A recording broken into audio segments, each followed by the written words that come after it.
Welcome back. You can do compare and contrast with information that you get from ChatGPT. For example, if we were to look at this particular set of information that we have queried, we can look at an alternative framework. One of the things you'll notice is that when we write in context with a previous framework, the chatbot will give us additional context to what we have asked. And we can continue with the process. You're going to notice that there is a lot of similarity between the queries that we have returned.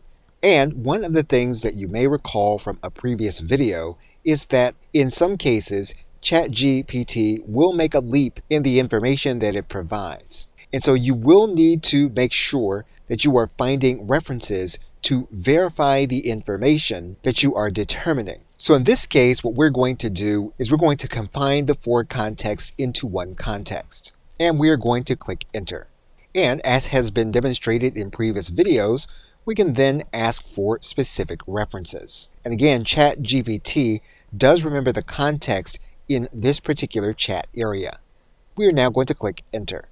And so basically, what we have done is we have determined a framework and we have determined references for each part of the framework that we are going to be working with.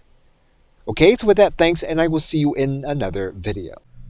Hey, this is Chappell North. Thanks again for watching the video. If you'd like to get more videos like this, click the link below this video, and we'll have some more videos for you that you can watch that will teach you how to use ChatGPT for beginners. Thanks again. Talk to you soon. Bye-bye.